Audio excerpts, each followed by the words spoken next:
Okay, so we're moving on to our next section here of part one. And this section is called Control Your Render.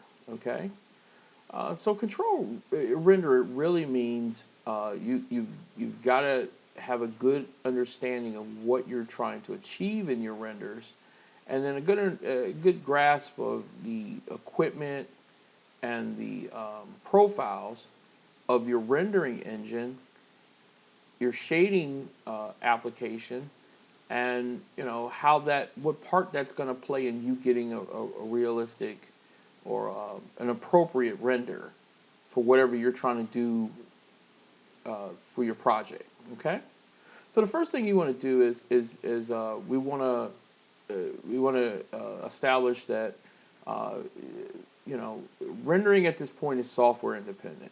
Okay, one of the reasons, if you notice, we kind of skipped from controlling your color, which primarily in our part one here, what we're outlining, and control your color starts as a pre-production element. So that's something that you're going to actually try to master and take a hold of in pre-production. And now we're going to rendering, which is kind of more of a post process. Okay, you've already modeled and animated your character, or modeled and animated your model, and textured and lighted. You did your lighting and all those things, and now you're rendering. So we've kind of skipped past the actual uh, production part, which is the things that happen inside of your animation tool. Okay, and why? Well, pretty much these days, any professional piece of software, you can get really good results from.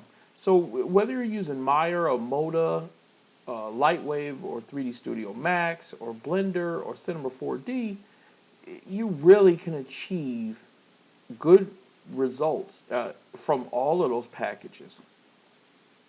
So there's really no excuse. I come across guys all the time who say, "Well, I don't have Maya, or I don't have Lightwave, or 3D Studio Max," and I hear that if you can't do film work unless you're working in Maya. Okay, but Maya is a complex tool, and it spends a lot. It spends a lot of your time just learning and getting up to speed on it. So I think what I would say to anybody here is pick a tool that can give you efficient, uh, can maximize your efficiency, can give you good results, and you don't spend a lot of time just learning the software. If something you want to do is sit down and learn Maya, then my recommendation to you is that you, at that point, don't do a film to learn Maya. Learn Maya, and if you're going to do a film, then you're going to go back to that original goal thing that we showed, where your goals are more about showcasing your skill set than they are about producing a 2 hour theatrical movie. If you're producing a 2 hour theatrical movie, you need to stay focused on that. And that's very hard to do if you're learning the software, no matter what this is. And my recommendation at that point is to go out and find a 3D artist. Go find yourself somebody who knows the software and can produce the results for you. Learning software on the fly uh, to do something, and then at the same time saying you're going to produce a quality film, I just don't see those two goals as being able to be accomplished at the same time. Okay, one suffers, and usually it's the one you got to show people at the end of the day, and I don't think anybody wants that. Okay, so in the end result, pick software that you're comfortable with, that can get the job for you, and it also meets your budget. I mean, Blender is a wonderful tool and it's free. Uh, You know, yes, there's things that Blender can't do that 3D Studio Max can't do, but I think what you have to do as a filmmaker making an independent film is then look at your budget, look at what you're trying to do, and maybe find a way to alter that um, aspect, and go from there, and then just keep it moving. Okay. Renderer. Make sure your renderer is compatible. Okay. So if you're using a renderer and you've got some fur going on there, or you're using Pt5 or something, you want to make sure at that point that that renderer is gonna be able to do those results the best way you can. So yeah, if you've got a free copy of RenderMan, and you're going to use that non-commercially for your film, uh, you know, well, if you've got a fur system inside of your program, you want to make sure that fur system that's in your animation program is compatible with that RenderMan set. So do your homework. Make sure that your renderer is compatible with whatever else you have going on inside of your animation program. And that's pretty easy to do. A lot of times you can just go to their website, and if it's not listed, one of the things you can do is kind of really contact either applications tech support, and just ask them simply, hey, do you support this? Okay.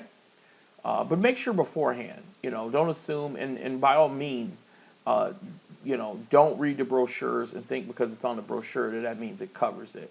Because there's different versioning, there's different incompatibilities as far as versions and different tool sets. So you want to make sure at that point, bottom line, that you're especially if you're going out and this is going to be a purchase for you, you want to make sure at that point that you're not going to end up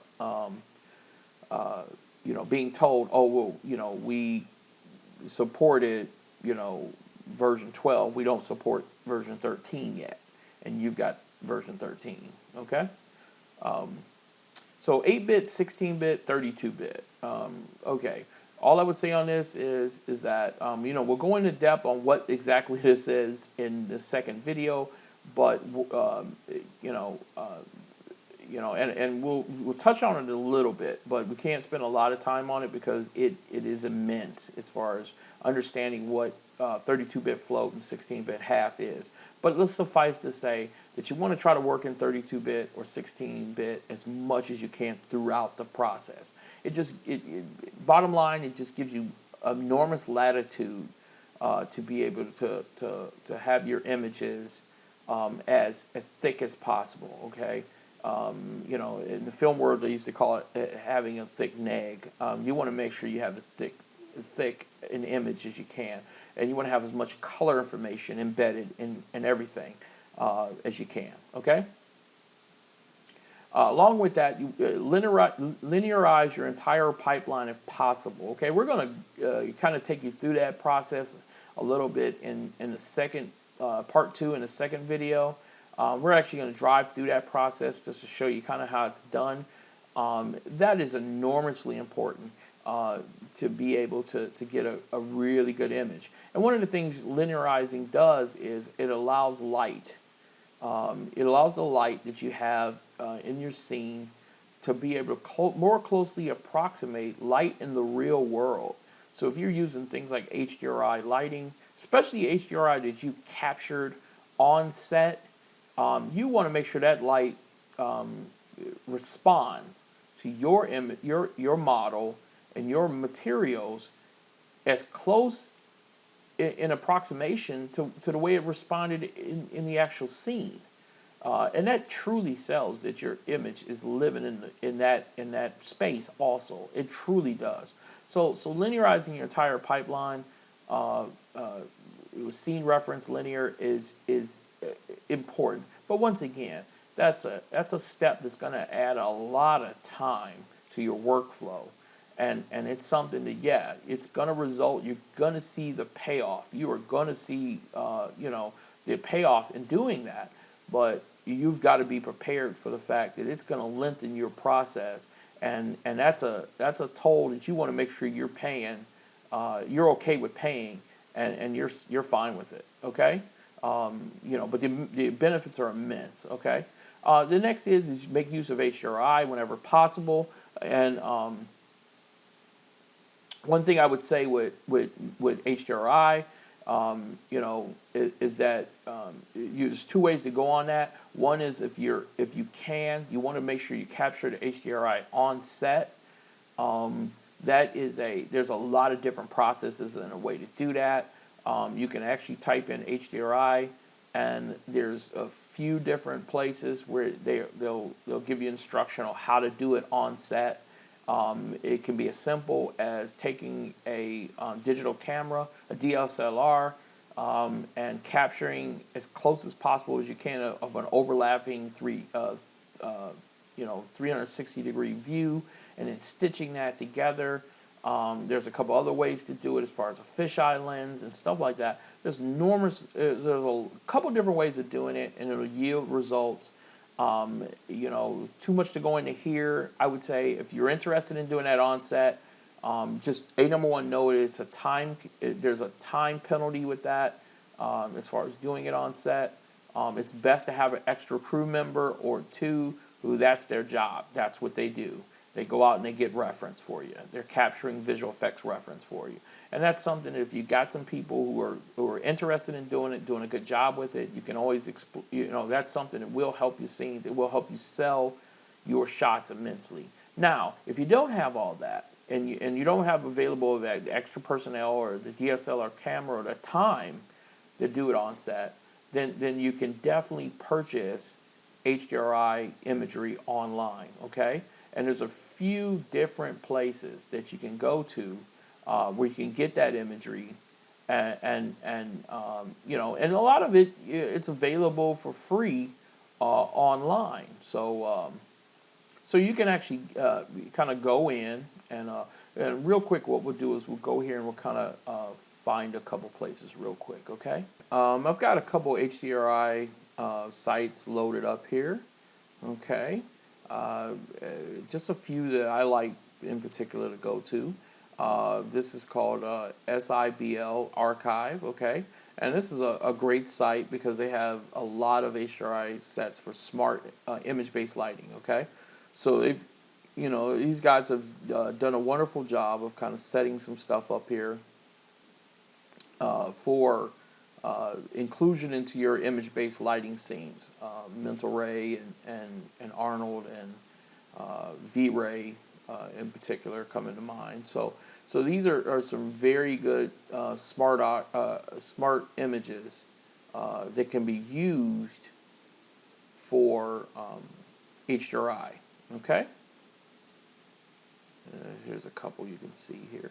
And the cool thing about it is that they've got some, and then they've got actually some that are a large portion that are free. Okay, that you can exploit and get some free maps. Okay, another place that I like to go to is HDR maps, which also have a lot of free ones. And they, as you can see on the front page here, they're relatively cheap.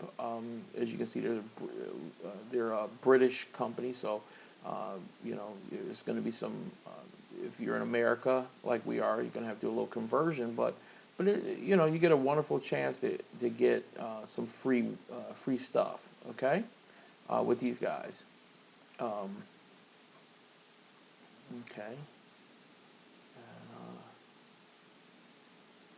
Here's a couple free ones that you can use.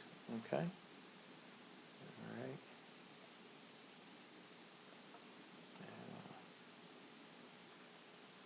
That's a favorite of mine. Okay.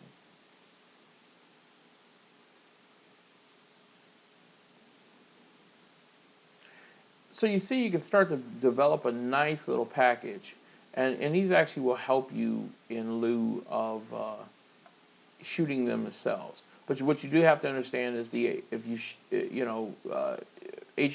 that you match or you buy, the HDRIs that you buy very often will not replace the HDRIs that you could have shot in the field. Okay, very often, very very rarely do you get a match. Okay, for that to replace that on-set stuff. So if you can, shoot it yourself. If you can't, or if it's something where you've got some maps and hey, look, I've got an overcast I've got, you know, it was an overcast day. I've got an overcast map. A bright sunny day, no, you know, no clouds in the sky, just clear blue. I've got one of those maps. Hey, you know what? You can definitely get some maps from here. You see they're pretty cheap, um, and go that route. Okay.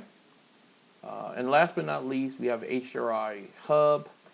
Um, as you can see here, and they're all pretty much the same. They're all pretty much the same. You know, they've got some freebies.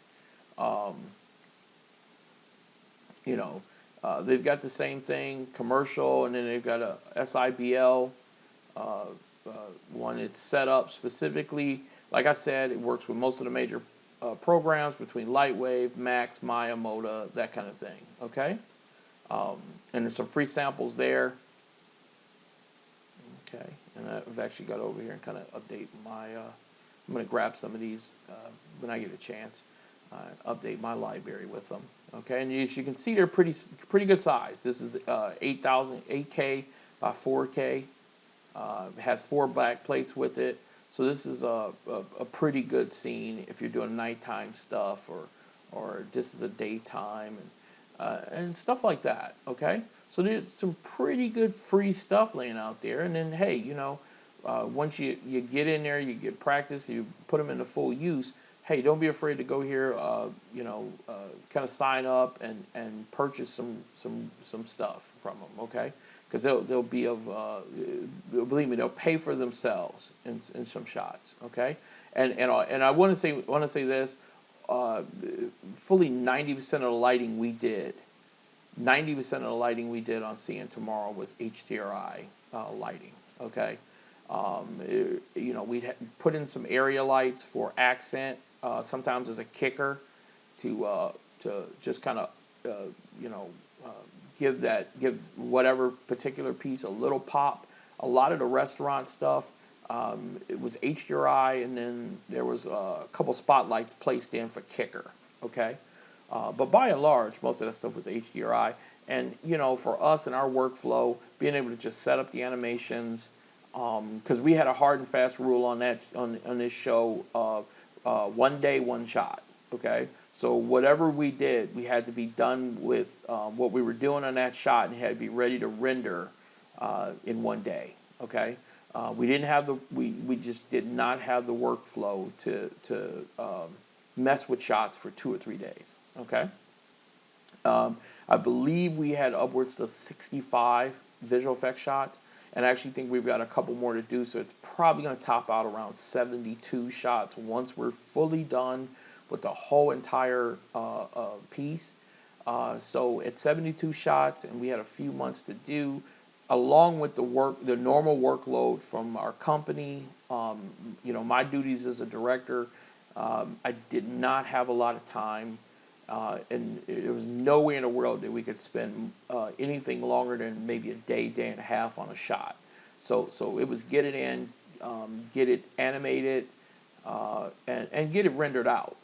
So HDRI, setting those maps and using those maps and the stuff that we shot in the field was immensely popular, immensely useful, because it allowed us to be able to light the scene, do quick renders, and kind of see how the textures were performing. Because the thing is, if you're using the same HDRI map, you rendered the very first time. Like when we did the restaurant stuff, all we had to do was render it the first time.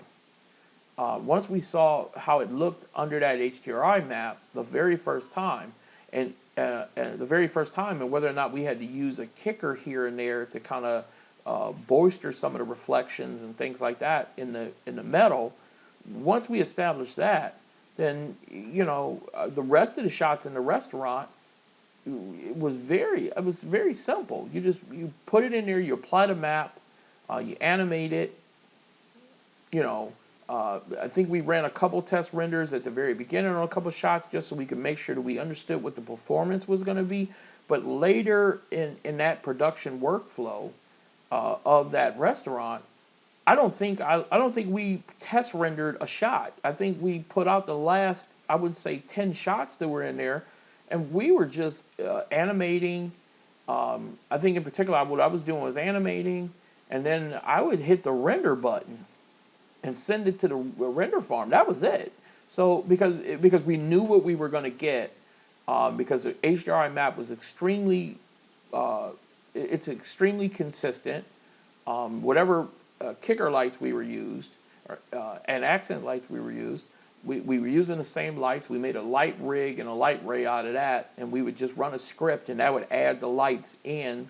And then at that point, it was just like minor tweaks on where we positioned it at. But we were adding the same lights for every scene, positioning them and make sure they were correct in the scene. And then we're pressing render, you know. So that's what you want to do. That's the workflow you want to have, because it gives you speed and efficiency. Okay. So those are HDRI maps. Like I said, there's a couple of different places you can go. HDRI hub.com, HDR maps, okay, and that's going to be hdrmaps.com, okay, and SIBL archive, okay, and that's actually going to be under HDR labs, hdrlabs.com, okay. So that's going to be where you're going on that. And if, like I said, if you run a Google search for HDR maps, these are going to come up, and a bunch of more. You don't actually have to use these sites. I don't, I'm not doing an endorsement for them. These are just some of the sites we use. Feel free to use wherever use whoever and whatever you're happy with. DOSH, DOSCH is a world-renowned place, one of the first places in the game, and they have a huge library of HDRI skies that you can buy as a whole set.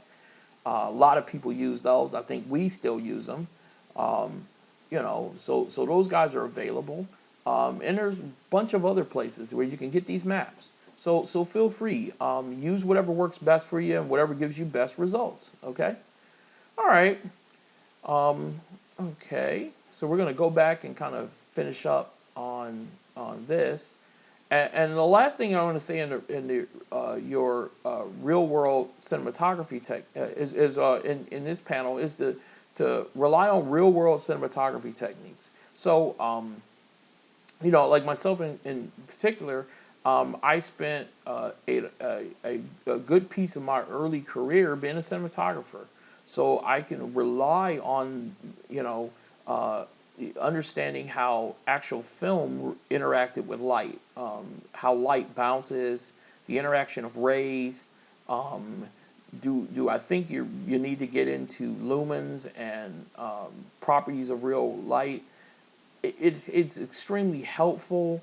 I think if you understand things like light absorption, you understand things such as reflection and refraction and those things. Do I think at the end of the day it's going to help you make your materials? Yes.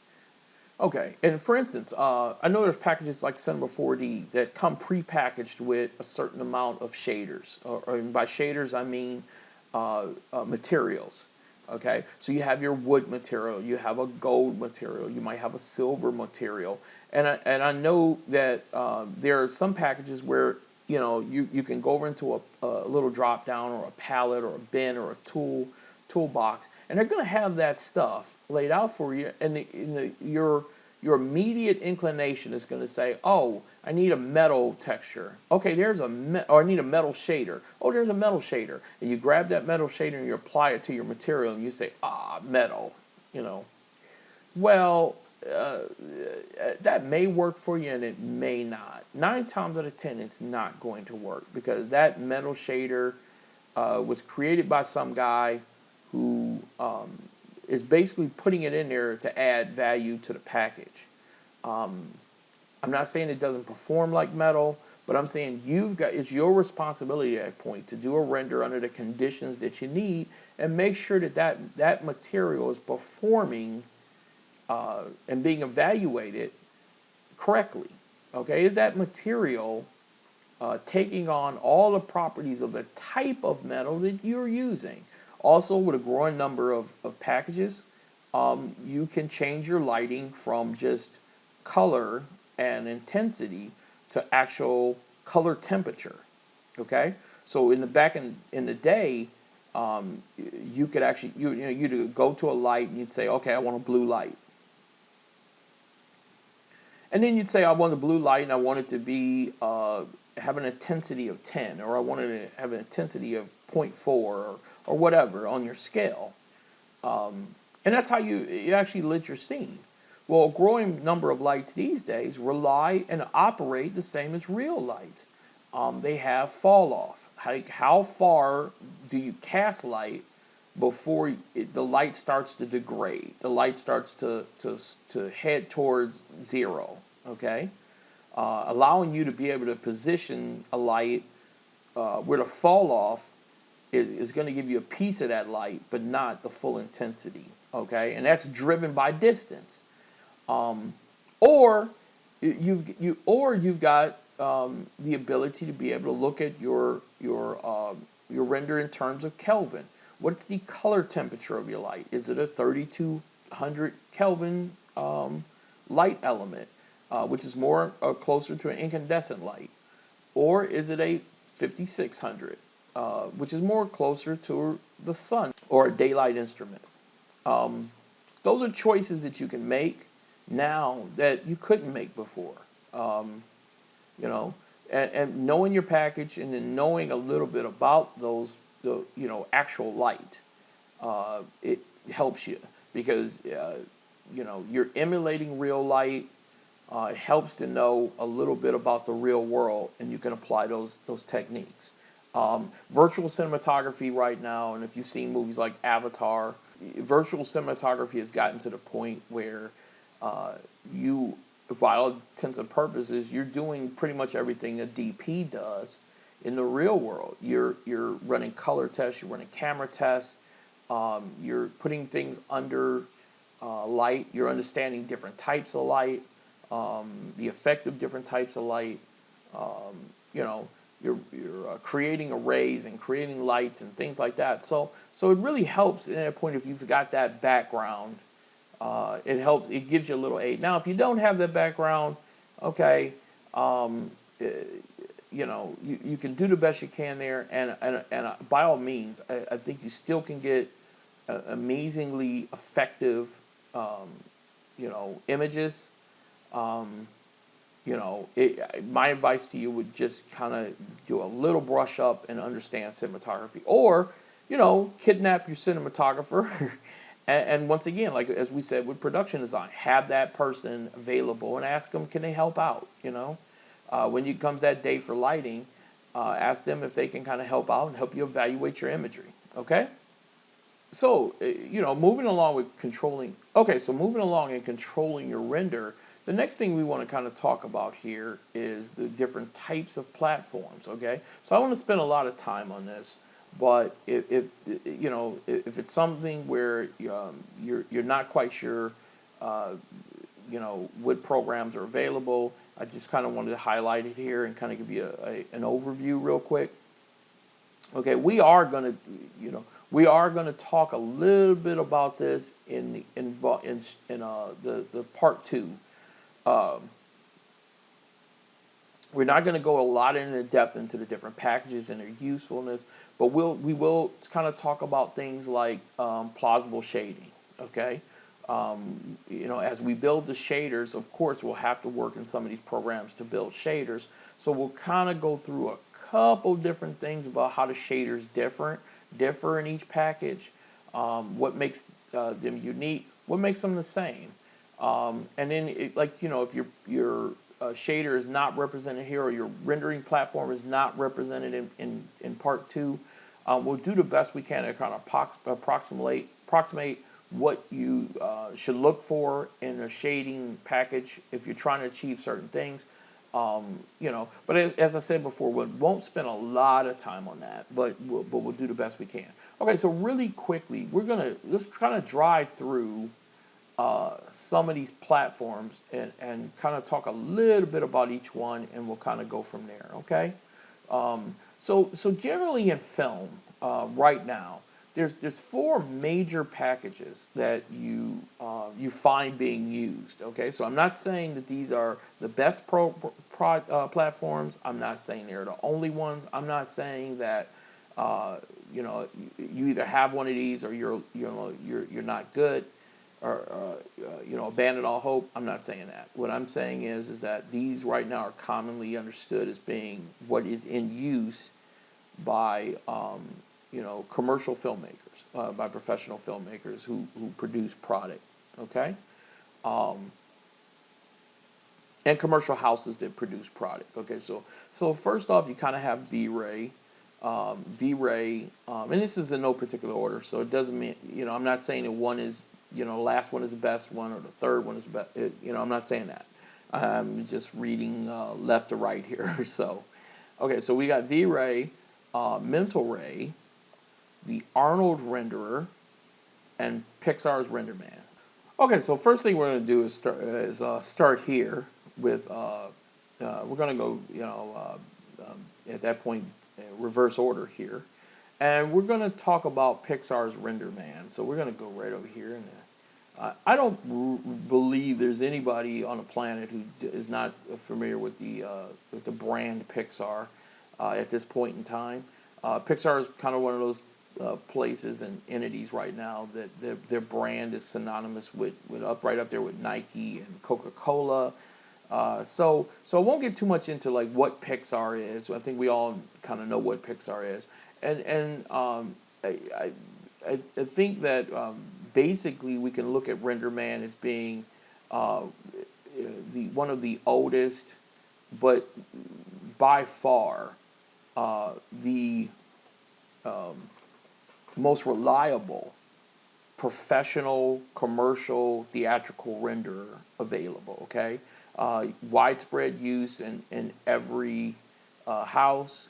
The gold standard as far as what everybody else tries to achieve. Yeah, there are things it can't do as well as some of the other packages, and there's things that it does better than any package. Okay, so one of the things you have to look at with RenderMan also though is that it takes quite a steep learning curve to produce Pixar quality with RenderMan. Okay, I would not say it's a one-person renderer. That's something that you can do an image, light an image, and then send it out to render, and you're gonna get these type of results. While it's possible, I think that RenderMan is something that you should have a pretty well-versed understanding of the platform before you try to adopt it as your renderer of choice. Specifically, if you're an independent filmmaker, I think if you're an independent filmmaker slash CG artist and you've already got some familiarity with it, and you can kind of get in there and understand some of the things that you've got to change in code, I think it works. Like I said, it's the standard. So, and as you saw right there, there's some new pricing for RenderMan. So by all means, if you go to Pixar's website and go in and kind of type, see the RenderMan menu button there, you can go there and explore, and you can see what RenderMan's all about. Okay? All right. So the next one we're going to look at is we're going to go over and talk about Chaos's group V-Ray. Okay, so V-Ray is I would say moderately old renderer, but it's quite possibly setting a standard right now and really challenging RenderMan for supremacy as a go-to renderer. The images that come out of V-Ray are breathtaking. I would say at this point it's hard to beat the imagery that is achieved with this renderer. Now, one thing one does have to understand with V-Ray is that V-Ray, because of what it uses as far as a brute force technique, and we'll get into all the different techniques in the second video, in the part 2 video, but those suffice to say that because it is a full-time ray tracer, that the V-Ray component does take a little bit more render time per image, and significantly a lot more render time you get with something like RenderMan, which is optimized for speed and also to make pristine images. But V-Ray, because of its heritage as an architectural renderer, where necessarily outputting frames wasn't its mandate at the beginning, producing one image, one frame of breathtaking beauty and realism is where it really shines. In its newest iteration as a animation render, it's held on to a lot of that, but you have to remember its hooks and its parentage came from that architectural side. So there is some you can get great images for it, but just be prepared that you're going to have to supplement it with a pretty good machine, and be prepared to wait a little bit on some of those renders. Okay. Okay, so our next render is is by Solid Angle, and as you can see, Solid Angle, out of all the renders that we showed a second ago, is the newest kid on the block. So Solid Angle, is new and old, let me say, because it's actually been in use since the 90s, but it was an in-house proprietary tool of a major studio and a major effects house. It was their go-to renderer. So it's been in use for well over a decade on films like, as you can see up there on Gravity. You can see a little bit down here. It was used on Iron Man 3, Cloudy with a Chance of Meatballs. Also, it was used on the Apes films, Pacific Rim, Elysium. Okay, so it's a proven renderer that was previously was in house with Sony ImageWorks. Okay, it is just now this year becoming available as a for customer purchase, for widespread customer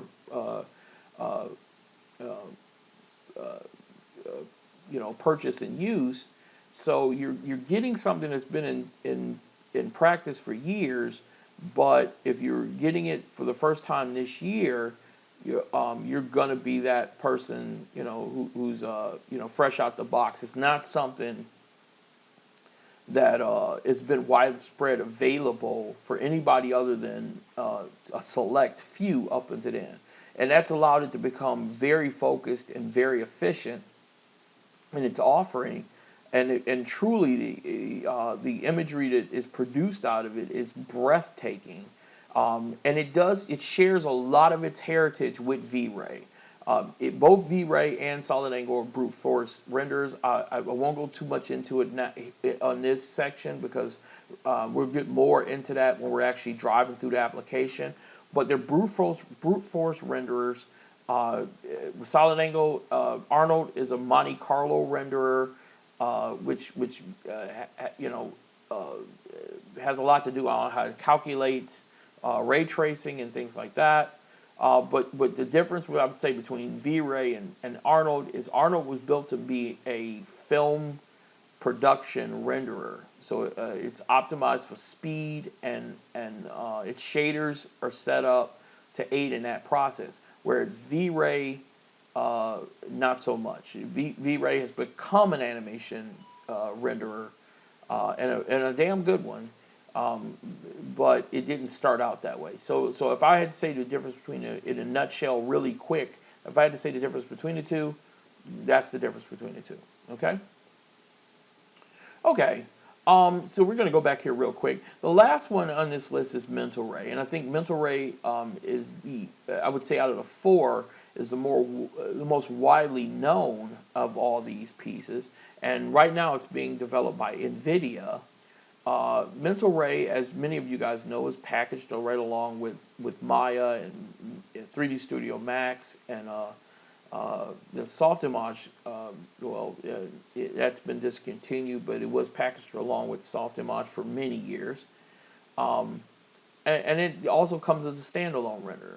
And Mental Ray, out of the four here, It's really the render that most of you guys will encounter to begin with, because if you're dealing with any of the Autodesk stuff, it kind of comes packaged along with it. So I won't go too much into mental ray and what it is. It does it is used on movies.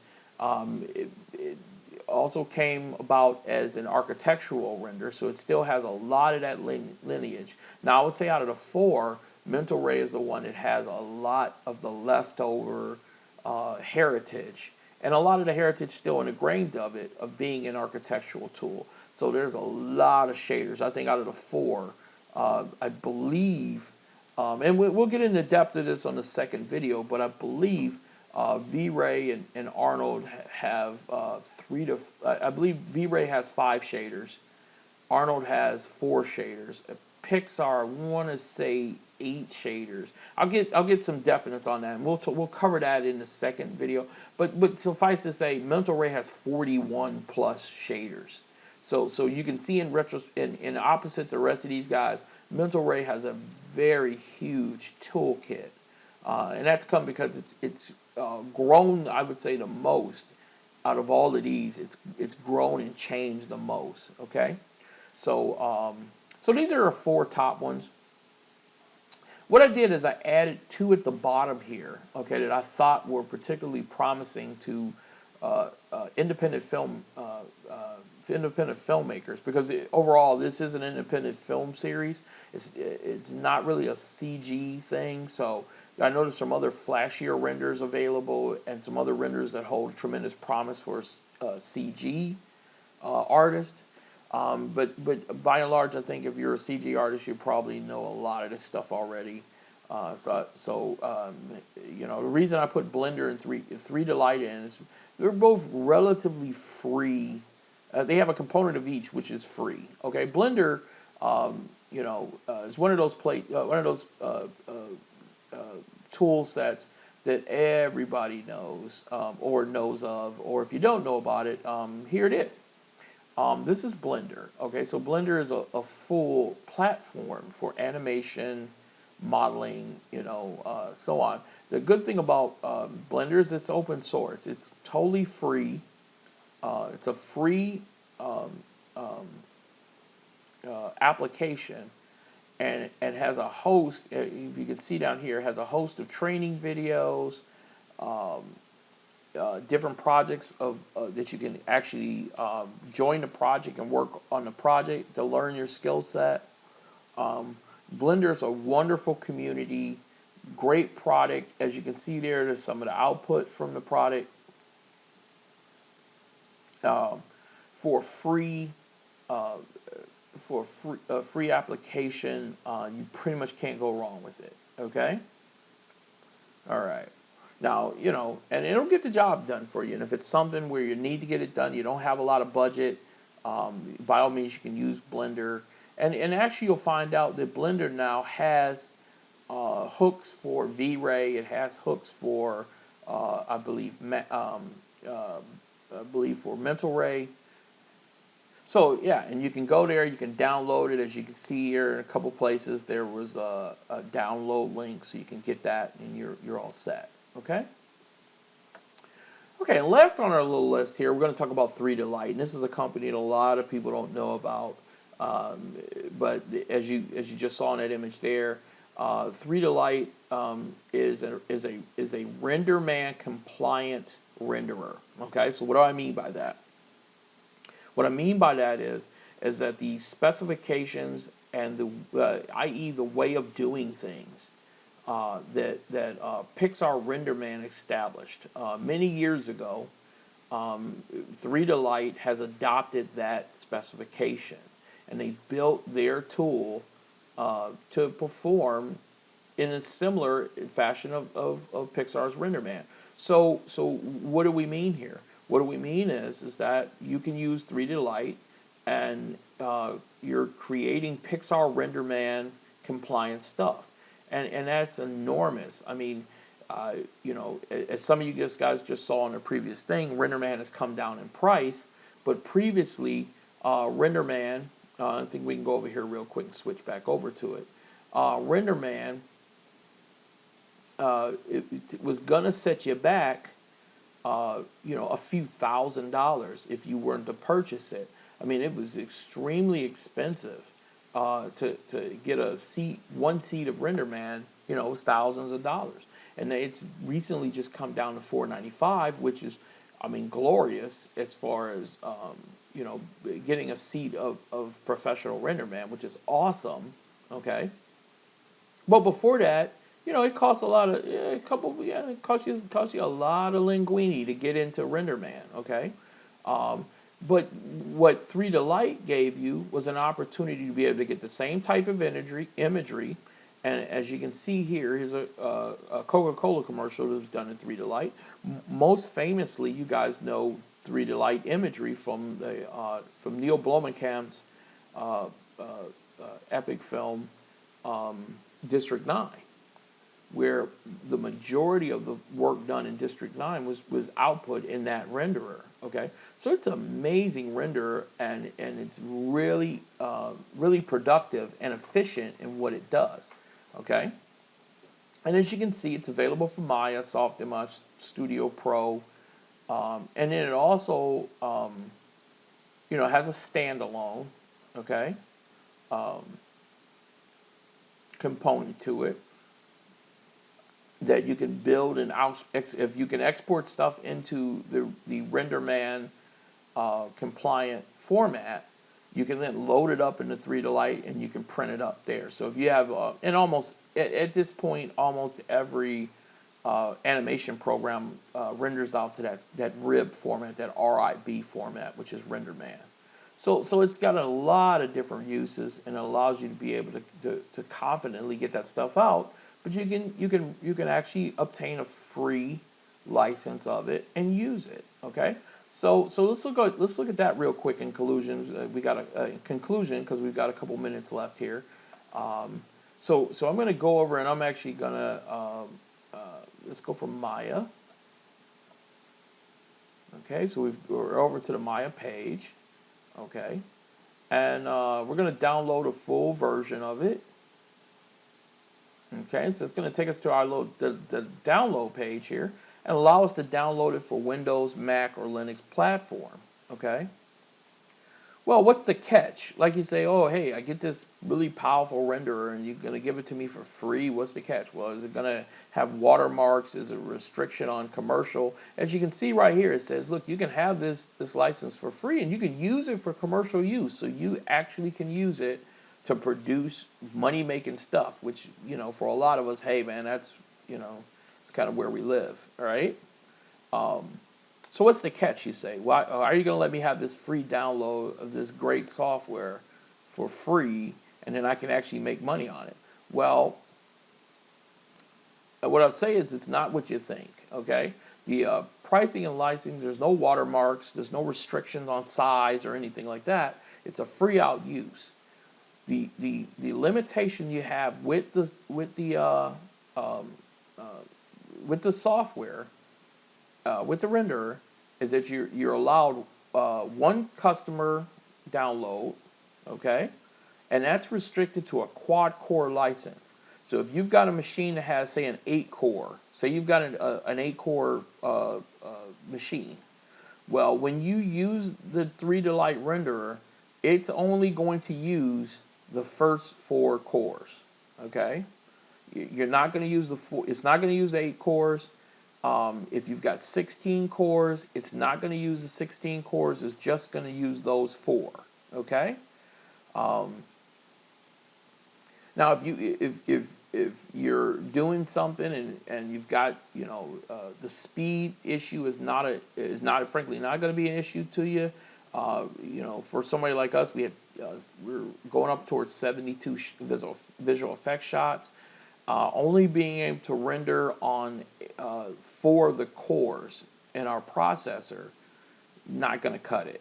Okay, it's going to take up more time, and frankly, we don't have time at that point. So that wasn't an option for us. What does become an option at that point is if you want to buy an additional 4 cores and you got an 8-core machine, you want to say, okay, I can use 8 cores. Well, it's only going to cost you $400. Okay, so at that point, $400, I can get 8 cores, and I'm doing RenderMan for 8 cores. Now, um, as you saw over here, RenderMan is telling you, hey, we'll give you RenderMan for $495. Okay. Now, from what I understand, and this is kind of new, and I don't want to get too much into it here, I think you need to just go ahead and read that fine print on that on the RenderMan for $495. And I think once you read that stuff, you'll actually understand that going back to 3D Light, that 3D Light 8 core for $400 is actually a pretty good deal. Okay, because I believe there are some restrictions on the RenderMan $495 deal. But it's new, so I haven't had a lot of chance to read it out fully. Go in there and take a look at that and kind of, judge for yourself, okay? Blender might be a good option for you, versus any of this stuff. If you're low on cash and you've got your visual effects workload is not that heavy, and you check out Blender and you see that you can do that imagery efficiently with Blender, hey, that might be your answer. Another, and who knows? I mean, you might decide at that point that plucking down the cost for V-Ray, okay, is where you want to be, because you just have to have that imagery. Hey, go for it. On the other hand, solid angle and getting the speed and the imagery may be where you want to go. So you might want to buy that. The great thing is that all these renderers, which are in production, they're being used on major films, they're at your fingertips. You as an independent filmmaker, can access all of these things. Now, at the end of the day, it's you that has to make a decision whether or not you're going to try to tackle all of this on your own. There's making shaders and texturing objects and getting them to perform the way you want them to perform. You have to make a decision whether or not that's something you want to tackle, or if that's something you, in turn, want to hire somebody to do. Okay? And we'll talk about a little bit of that in part 2.